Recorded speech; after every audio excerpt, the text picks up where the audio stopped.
Hello, welcome to Surety Tuesdays. It is your and listen. Don't worry about the time because I have one of my good friends here with me, special guest today with Shalonna Williams. Hey, girl, how you doing today? I'm good. How are you? You good? Not too bad, not too bad. It's like we're gonna get this together. We listen for the people in the technology world. One day I'm gonna have a production team. Okay, one day I'm gonna have a production team, and they're gonna work out all these little kinks and everything that I need to figure out. But, anyways, I appreciate Shalonna and her patience. Trying to get We were on here. struggling. We were on the struggle bus. Right, just a little bit, just a smidge, Don't tell anybody. All right. So without further ado, Shalonna, you doing all right this evening? I can't complain. Okay. Okay. It probably wouldn't do any good if you did complain, huh? Make you wonder sometimes. I know. So I just want to say I have on, it kind of looks like a superwoman.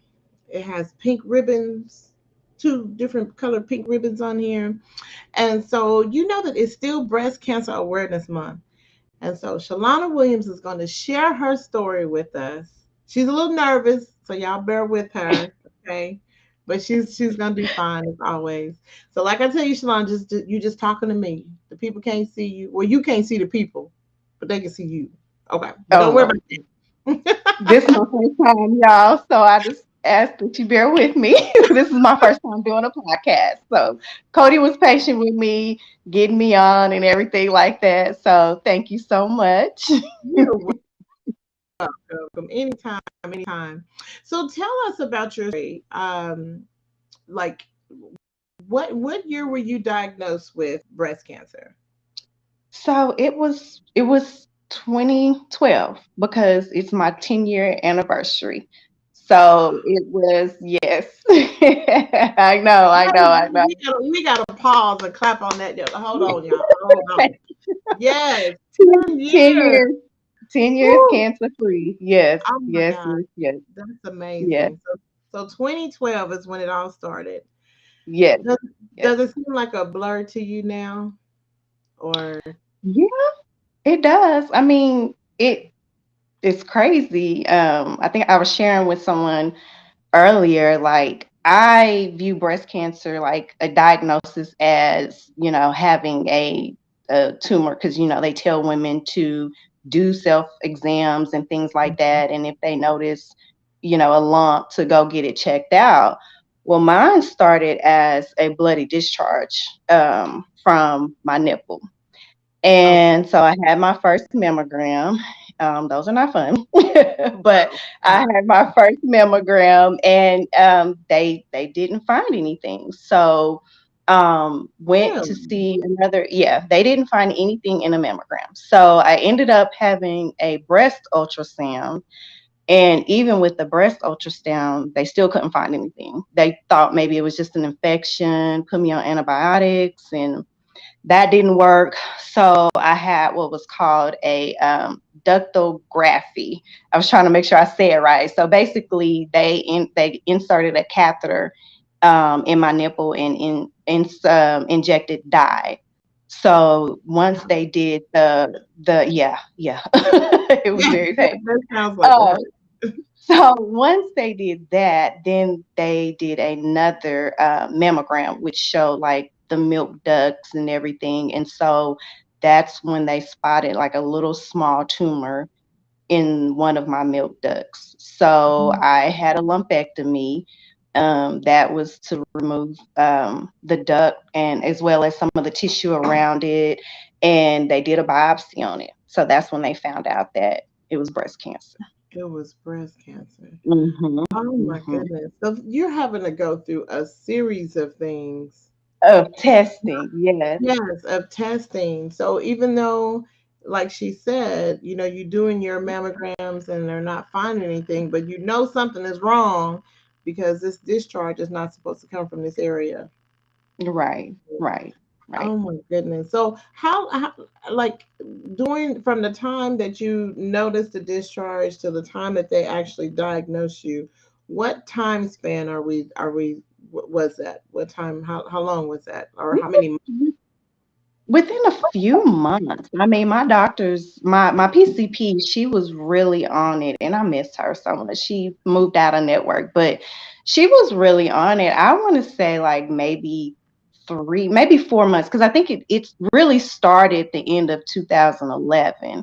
Mm-hmm. Because I had my lumpectomy in March of 2012, and that's when I found out. So, and those are like the words no one ever wants to hear. You have Right, cancer and things like that. So, my surgeon, when I went back to see my surgeon who did the lumpectomy, his suggestion was a double mastectomy, but that wasn't what I wanted to hear.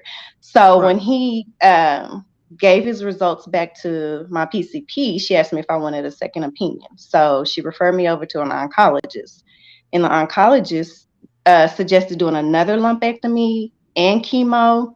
So I was kind of like torn between what I really wanted to do. Do I want to do the double? Do I want to go through chemo? But she and my surgeon were going back and forth, and he thought because I was young, to go ahead and just do the double, to keep from it spreading to the right, because it was in my left breast, and he wanted to prevent it from spreading to the right. So it was a hard decision, but I went on ahead and I agreed with the double. So okay. yeah, No, that's a big decision to make.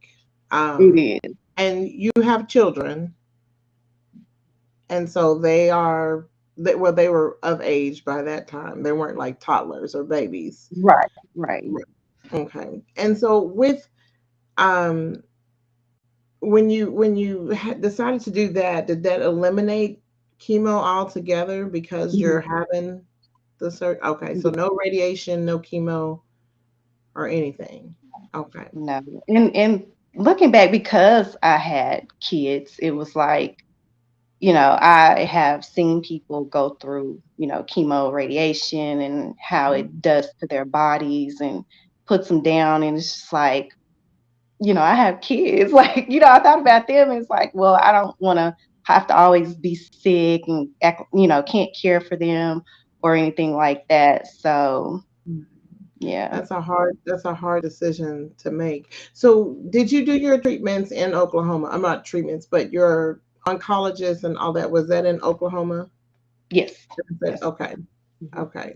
Did you feel comfortable with your oncologist, especially when they said make a second opinion and all of that? Did you feel comfortable with him? Yeah, I do.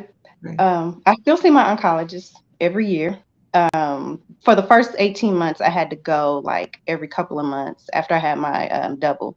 But then once I got to the first year, first year and a half, then it's like, okay, you just come back every year. So I Okay. still see my oncologist. To Yes. make sure everything is still fine. Okay. Yes. Yes. Whew. So I know this is it's a lot. Like I know some people they can just be like, oh, okay. But for me, sometimes you actually think about going through that person's shoes. And I'm such a visual person that I Hmm. can like I'm just imagine, you're having to go through these steps and you're a young adult and trying to raise your children, work, and then having to deal with this too. That's a Hmm. lot. Um, there was something I was going to ask you, and it just slipped my mind just that quick. Oh my goodness, that happens all the time. We're Um, not that old, Cody. We are I, not that old. I know, right? Not that old, but don't let my husband say otherwise, because he'll have something to say. Right. Right.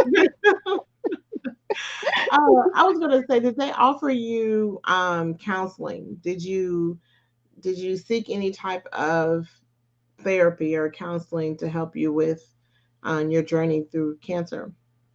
I did not, but thinking back, I probably should have because I didn't realize that going through, you know, what I went through. I mean, it was scary, going through all the testing and things like that because I was just hoping in my mind like I don't want it to be cancer, but then there was a little small part of me that's like it might be cancer, and then to hear that, just like just shattered my whole world. But then also, after having my mastectomy and, being at home and just can't do anything, it really made me depressed. Like it Right. did. It not only affected me physically, but it also affected me mentally. Mm-hmm. And, I wasn't able to get up, do anything. I just had to lay here and just heal. And it was very depressing, and then it was just like I felt like a part of me was taken away, like my breasts were taken away from me. So Right. I Yeah. probably should have, but I just decided to go through it. I had my family, of course, they were there with me, but I don't think That's they really good. knew what I was going through. But Right. They can't really relate. Like right. they can only relate to a degree, but they Hmm. can't understand, the magnitude of what you're going through. And Hmm. having any body part taken away from you, that is trauma. That's Hmm. very traumatizing. And then trying to heal and to cope and still feel, I don't want to say normal, but Right. you would feel like I don't feel like myself. Yeah, you kind of feel like I don't feel like a woman, a whole woman now because, I had these breasts taken away from me. But yeah, Right. So did you have to do genetic testing? I did. I did. Actually, my oldest daughter, Mia, she was tested as well. Okay. And then when my youngest is of age, then she can get that test as well. So Okay. yeah. Okay. And so Mhm. with your genetic testing, did you have that genetic marker or any history of breast cancer? As far as I know, I don't have a history of breast cancer, but when I Okay. got my results, they didn't find anything, and they didn't find anything in Mia as well. Wow. Wow. Yeah. And so did they ever explain to you with the series of tests that they had to do, is your type of breast cancer a rare one or is it You know what? That was not. No, okay? no. Okay. Because I know sometimes it makes you ask questions. Because last week I had Dr. Faith Foreman Hayes on here, and she's into science and public health, and so she said it just made her want to dig a little deeper to figure out what exactly is this. So I know there's different types of breast cancer, and like with the triple negative and all of that. Mhm, So mhm. what was your stage? Were they even able to give you a stage? They just say like zero. It was the early stages. Okay. So, Okay. mhm. So that's good. That's good that it was early stage because Yes, and it was caught, in time. So, yeah. definitely. And that was another thing that my surgeon said that, it's at the beginning stages, so that's why he felt like a double would be best. They also they tested my lymph nodes and, to make sure nothing spread there and everything was fine. So Okay. Okay, good. So I do have someone on TikTok saying that you are a very strong woman. So oh, thank you. Thank you so much. I appreciate that. Thank yes, you. yes. And Thank you. Thank you. she appreciate that. And she also asked a question if you've ever shared your story on BIGO. Now I'm not for sure what is BIGO. You have to tell us what is that because I don't know Okay. what Yeah, those. because I've never heard of that one before. Okay, so she's never heard of that one before. So you have to let us know what's that. What is B? BIGO? Yes, Okay. BIG. I'm not for sure what that may be, but she'll probably make a statement on there. So with support groups, I've learned a lot with support groups, that it's good to be able to go and talk to other people that are in similar situations like yourself. Hmm. Um, did you ever get a chance to experience that even after treatments? To no, To go join a support group? No. I'm actually learning now that a support group is very, very helpful. I'm actually in one, but it's totally, it's not related to breast cancer or anything like that. And I love it. I do. you So, love it. yes, That's support good. groups are very, very helpful. Okay, well And that's like you good. said, yeah, and like you said, it's good to be around people that have gone through the same things that you have gone through. You can share, everyone can relate, things like that. So yeah, I Okay. would encourage like that. That was one of my mistakes, and I would encourage anyone that's going through it now to join a support group. Hmm. Definitely. Well, don't call it a mistake, because we Okay, learn. I'm sorry. I'm sorry. We learn. Cause I'm with you. I didn't go, and the field that I work in, and looking back, I wish I would have gone while I was in the middle of doing that, but I just felt like, I don't know if I felt like I needed to isolate, or I just felt like I needed to not do that right now. Um, Hmm. I guess that's where my mind was going. I'm not for sure, but they are very useful. They are very useful. I think it's important for you to share your story with other young ladies, especially being African American, because there may be someone that can relate to your story, um, or even not just your story alone, but just trying to figure out. I've noticed something is going on with my body, and I'm too scared to go to the doctor. Hmm. You I know, felt like that too.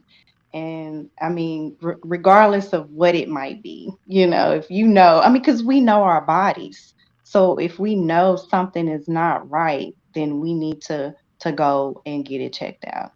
definitely. It may not be anything, but you won't know until you go and get it checked out. Hmm. Definitely. You won't know, and don't be scared. Yes, yes.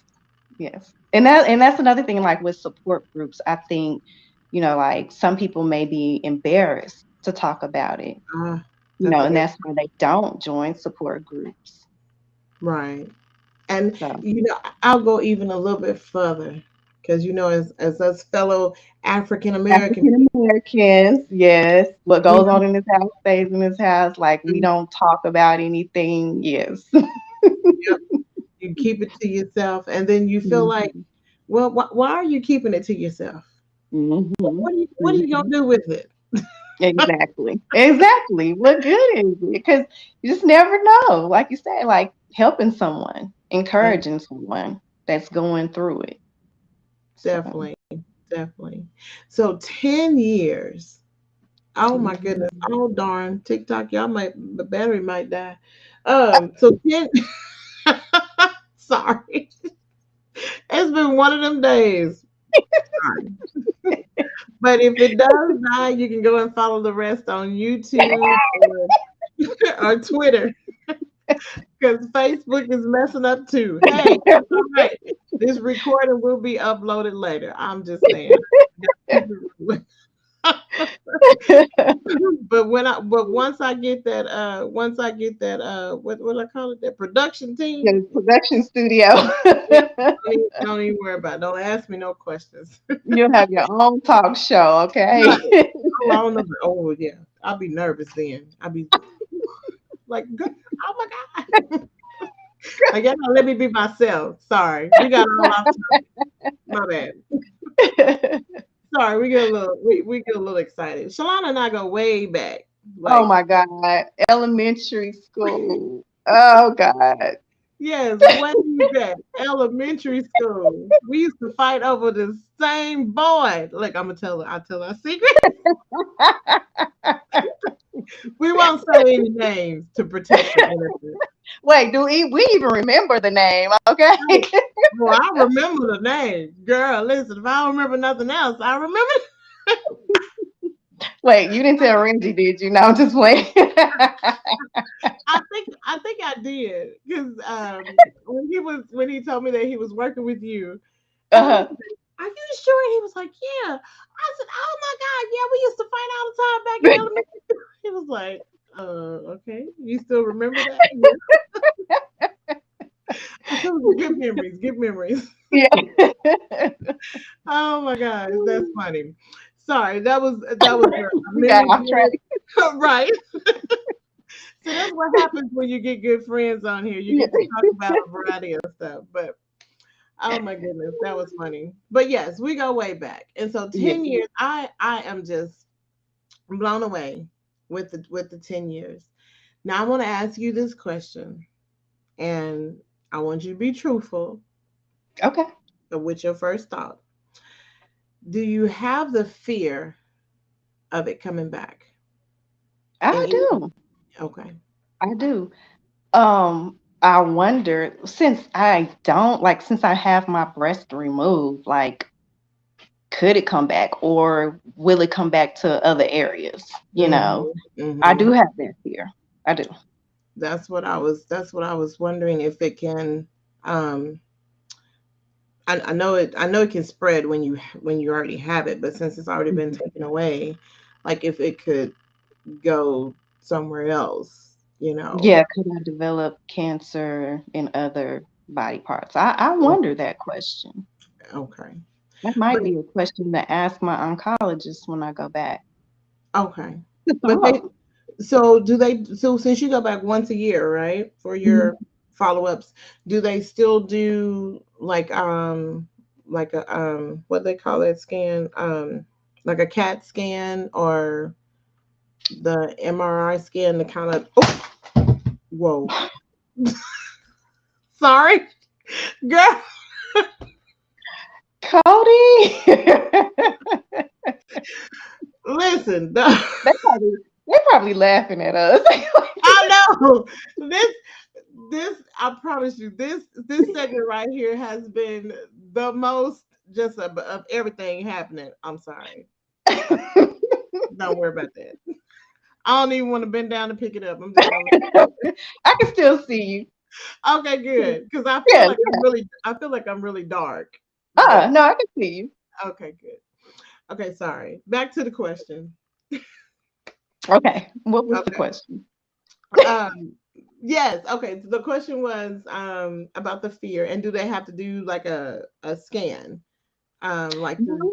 like a MRI Um, or um. she feels around on my chest and stomach area, Okay. and that's pretty much. Oh, and I do blood work. I do that every year. So I Okay. think blood tests help to determine, if Ooh, maybe I yeah. have cancer or something like that. Because yeah, I Oh, definitely do that. So okay. Okay. Well, good. So the blood. So with the blood test, because I know I have to do CA 125. Do they do that same type of marker on you, or is it a different type of? I think so. Oh Okay. gosh. Yeah, I believe so. I know So I'm you asking you. you I know I'm go. asking you a lot of questions. Like trying to Well, think. no, it's okay. It is Okay. totally okay. I mean, so you have to do blood work too as well. Yes. Yes. Okay. And Okay. so I know they do the CA 125, and so with my cancer, of course, it doesn't screen for that. But Mhm. what it shows is if my number goes above 35, then they need to do like the ultrasounds and CAT scans and MRIs to see what's going on within the body. Mhm. But yeah, so I was just wondering because I know different different tests. I mean, different cancers have different um, screenings and awareness Mhm. and tests that they can see. But that's why I was wondering. Just a good question. So what I'm gonna do is for the TikTok for this phone dies on Okay. me. I'm going to go ahead and start it on this other device. There we go. So that way, if it dies, you can just come back and follow on this other one. You'll still see me. You're not gonna miss much. Okay. And then yes, I'm gonna tell you what the CA 125 is. So catch me on this other live real quick, TikTok fans. Okay. Okay. Here we go. So we won't lose that. Um. Okay, there we go. Okay. All right. Is a multitude of things today, You got but a lot going on. I know, right? And you know what? That's what everybody say. You always got a lot going on. Why you got so much going on? But uh-oh. Let's try that again. Vernelia live. Okay, there we go. All right. Perfect. Three, two, one. Boom. All right, and I'm back. All right. So, the person that was asking what's the CA125. I'm gonna try to give her a little bit of time for her to come back on, join back on here. But that CA12, and she quick with it. Girl, you quick with that thumb over there. She already back on. He ready. He She ready. I love it. So yeah, so with the CA125, it's a marker that can detect if you have inflammation. So how they explain it to me is that it can show if there's inflammation in your body. And so with ovarian cancer, there's not a way for them to screen or show um, that you have that cancer. And so the best way for them to do it is to do blood work. And so with that number being over 35, like my number was 137, but there's some people whose numbers is in the thousands. That means that there's a significant amount of inflammation. And then that's when they do the CAT scans and the MRIs with the dye and all that stuff to see where they can pinpoint that. So that's what that was. So great question. Great question. I love to make it a teachable moment because trust me, I had to learn myself what all that is and what does that mean. And so, as you can tell, with a different type of cancer, um, there's not that same significance with that CA125. So, but I do want to say with breast cancer and ovarian cancer, there is a correlation. Did you know that, Shalana? I did not. You did not. No. And what I noticed in the I'm last, learning something. I want to say in the last well, in the last 3 years, because I always go and get my mammogram faithfully, because I've known several people that's had breast cancer. So I go every October. I always make that my goal. But I noticed after my whole journey that on that paper it says, have you had ovarian cancer or are you an ovarian cancer survivor? And so I guess I really didn't pay attention to it until last year. And I was like, oh, I said, well, why is this on here? So then when I finally checked yes, guess what that puts me in? Oh, you're in this high risk of developing breast cancer. Yeah. So So, since you're at a risk of developing breast cancer, would I be at a risk for developing ovarian cancer? now that's a good question. I Hmm. That's a really good question. I I don't know. I've never heard it going. I Yeah, know, I mean, you know, right. I've never heard of it going the other direction, but then again, it could be because there are some. Um, I'm if I'm not mistaken, I've heard of some breast cancer survivors that ended up developing ovarian cancer, but I know they also had a genetic cancer marker too. So especially because you've heard of BRCA1 and what's the other one? BRCA2. I'm always mixed. I have to work on these mhm, terms, but it's a BRCA lot. is a type of genetic mutation. Am I doing that right? I For think breast cancer. yes, for breast Yeah. cancer. Yeah. So trust me, there's so many different terms out here, but it's really good to just to kind of get to know the different types and the risk and how Mhm. they associate with each other. So the best thing I can say is make sure you go to your annual exam, get your I mean, a pap smear doesn't detect ovarian cancer, unfortunately, but if you notice that you're having some problems with bloating, back pain, or feeling like you're full all of a sudden, and you're just feeling like something is wrong, please go to the doctor. That's my best. That's my best advice. Just to go to the doctor. And, yeah, and they have changed, like with pap smears. Like if you have a normal pap, then you only have to get it done like what every 3 or 4 years or something like that.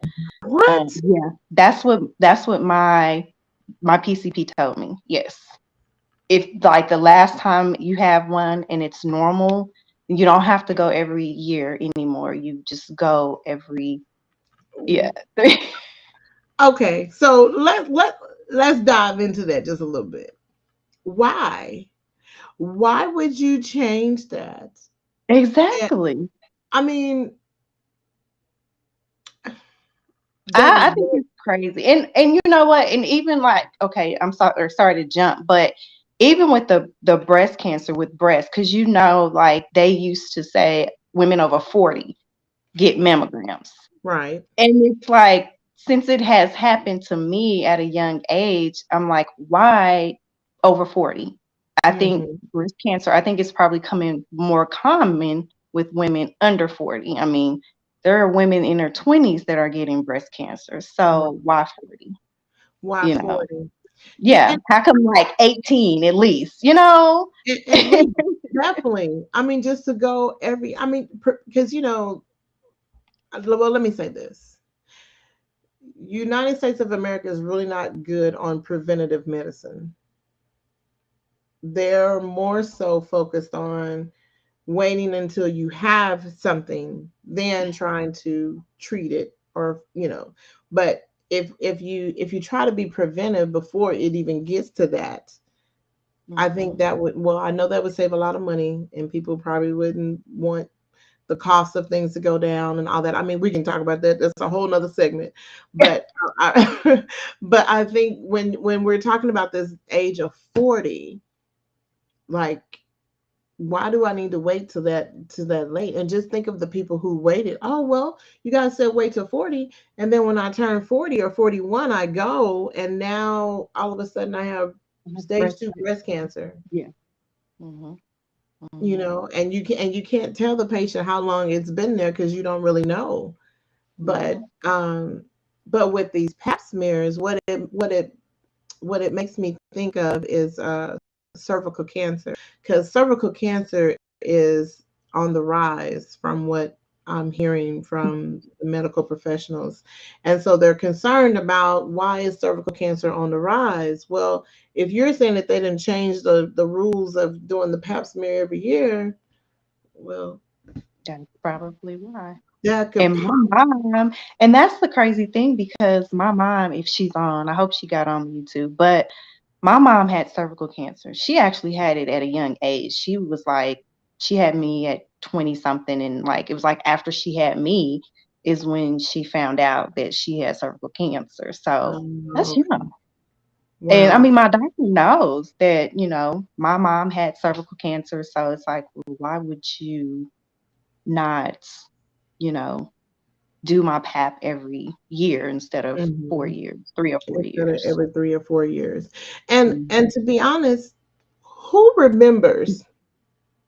Oh, okay. So I had my pap smear in 2022. So I'm going to write it in my calendar not to go back for 3 years. I don't mean to sound like a smart aleck, but who is going to remember that 3 years from now? I don't know, you might have somebody. You We might, might be that one you might, person. right. You might have somebody. I give you credit. If you are that one person, I applaud you.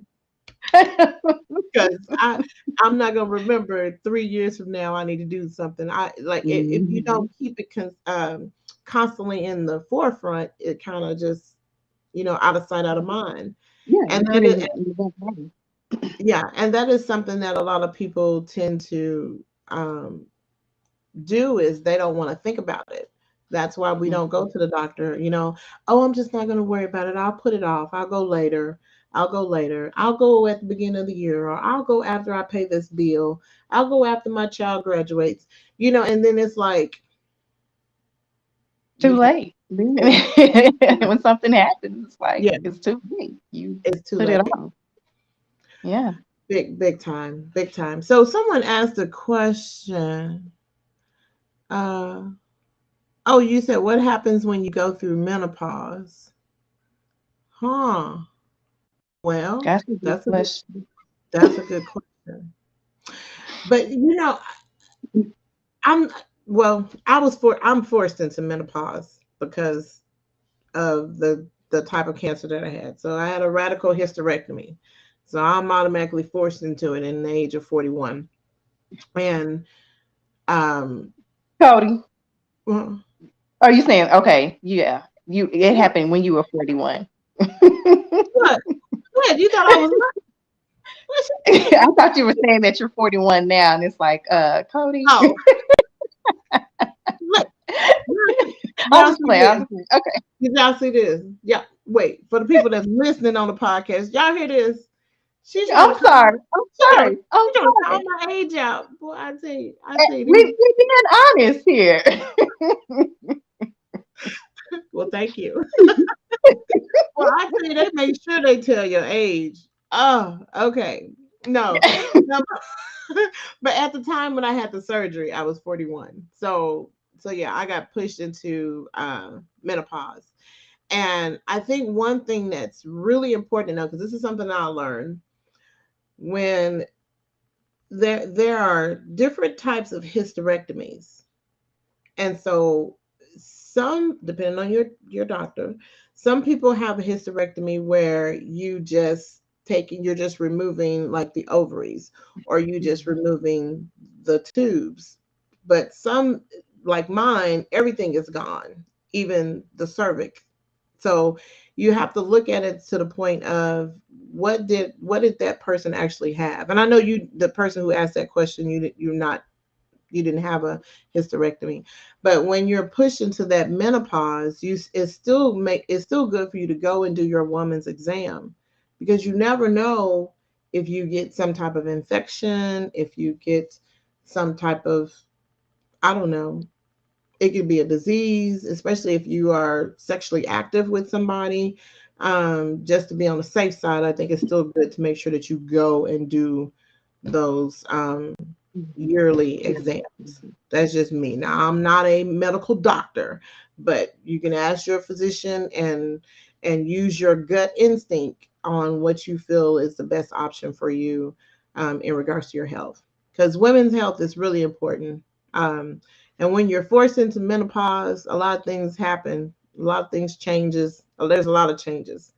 Um, Hormones and yes, definitely hormones. I mean, it's horrible.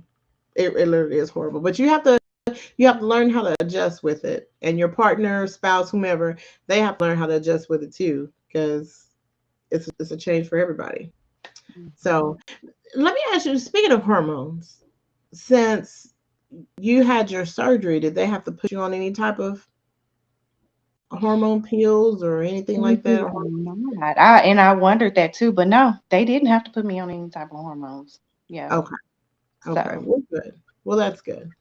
That's good. All right. So Shalana, what is some encouraging words that you would have for us young ladies and men, because we know men can get breast cancer too. Um, yeah. what are some encouraging words that you would have for someone that may be a little bit terrified of finding out what the doctor says, but what are your words of encouragement? I mean, it's hard to tell someone, to that it's going to be okay, because when they're overcrowded by fear, I mean, I'm guilty of it. It's hard to hear any type of words, but you just have to stay faithful and just pray for the best, but Hmm. don't get discouraged. If you get any type of news whatsoever, don't get discouraged. Just fight it. Be strong, trust, all of those things. I mean, because I didn't have that at first. It was just like it was hard, and I was mad. I was sad. Like, why did this happen to me? Why did I have to have breast cancer? Not wishing it on anybody else, but you don't want that to happen to you or to anybody else. But I Right. would just say, just have strong faith and believe that everything is going to be okay. Everything is going to work itself out. Especially if you have family. I hope my family is on, but I'm very, very thankful for them because I mean, they were my backbone. They really were, and they helped to get me through it. They did. So Support yeah, is important. It's good to have it's that family good. support. Yes, Mhm. to Mhm. be I able mean, to help. you've been around my family, so you know. Right. But yes, We're just like family, right?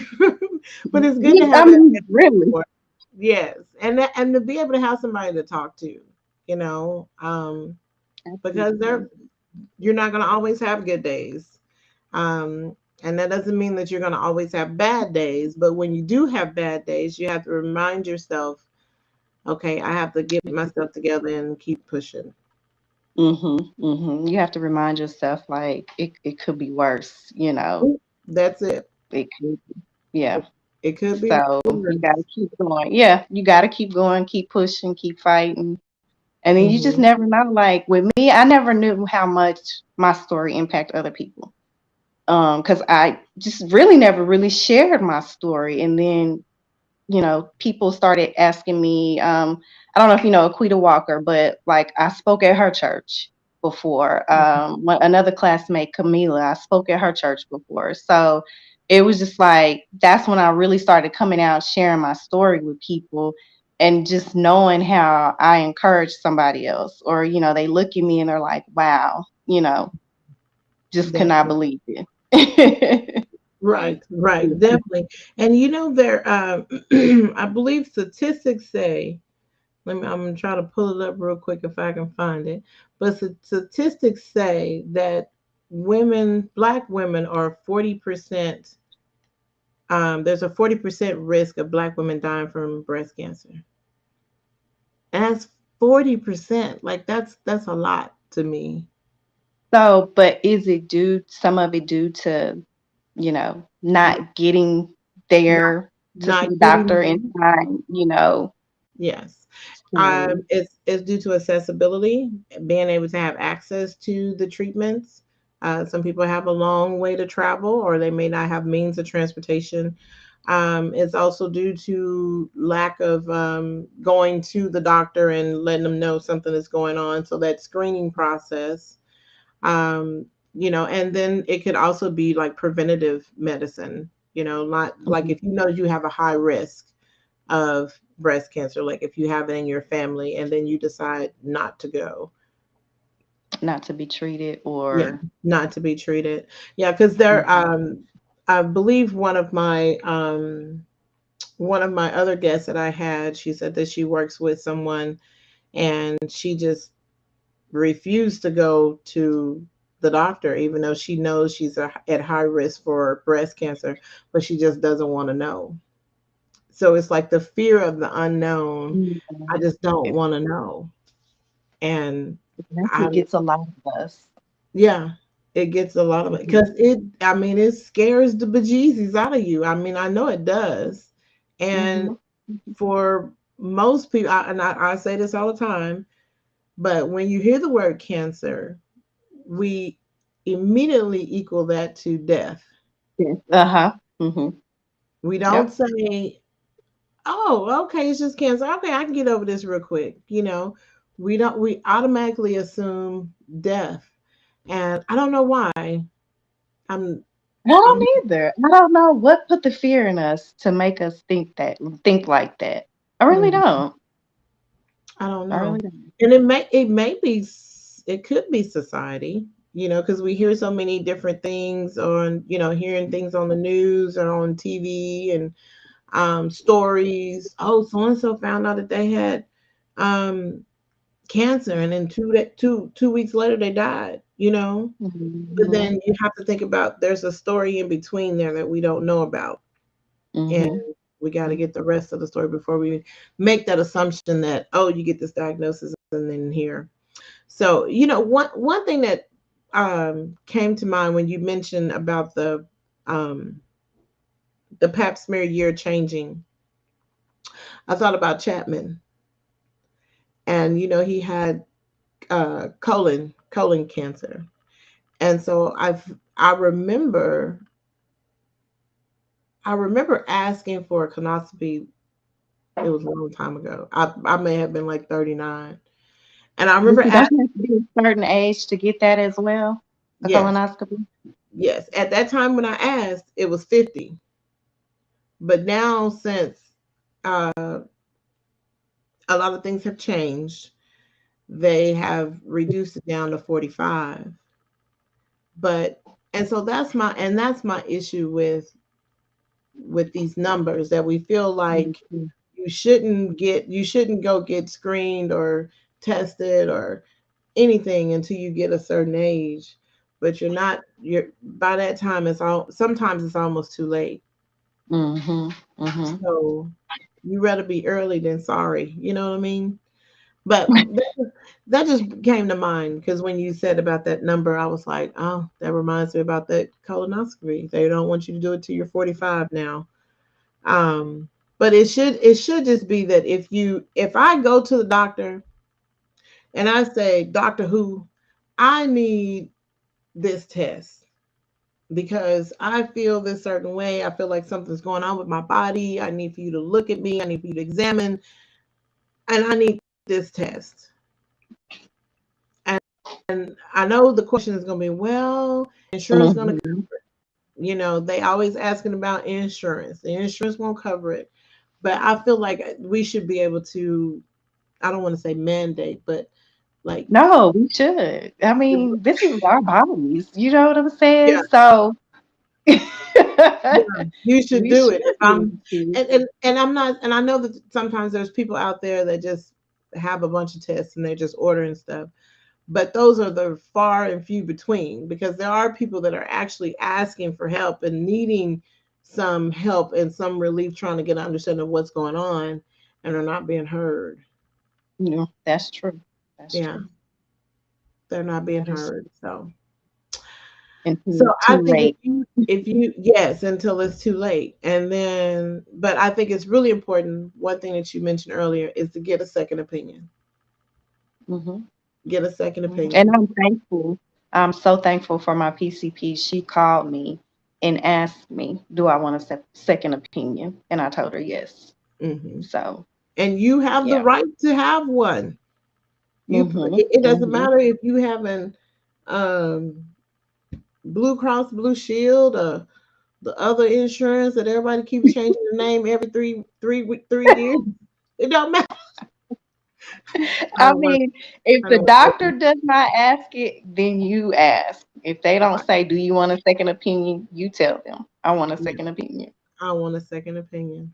Definitely, Hmm. because your health deserves it, and your body and your family deserves to know what's going Exactly. on. Yeah, girl, we'll get to preaching. You know, That's another segment, huh? that's another segment. We'll have to write all these segments down. I be having so many different topics. But Shalana, I do appreciate you coming on here with Share the Tea Tuesdays. I know it was a Thank little you. nervous at first, but But thank you so much for thinking of me. Seriously, I oh, appreciate it. you're Yeah, welcome. You're welcome. And and this hope was fun. say that part again. I said this was fun. Oh, well, good. See, and you weren't It even was. nervous. No, it was fun. Like you said, it's just me and you having a conversation. And so, yeah. Uh-oh. Yes, Sorry about just that. just having a conversation. Yes, and you're relaxed with me. We always cut up all the time, so no worries. But I do appreciate you coming on Strategy Tuesdays. Everyone that's been listening to my podcast or follow me on social media, don't forget to make sure that you be intentional, you be insightful, and definitely be impactful in everything that you do. And so, even though Breast Cancer Awareness Month is coming to an end within a few days, the awareness doesn't stop. Okay. Take charge of your Mhm. health. If you need to go to the doctor, make that doctor's appointment. If you feel like you need somebody to go with you, call a friend, call somebody and have them go with you so you don't be, terrified of going by yourself. But take charge of your health and let's do what you need to do to take care of you. All There you right. Well, go. Shalana, thank you again. All I right. Thank you. appreciate it. You're All welcome. Okay. Bye. right. Bye, guys.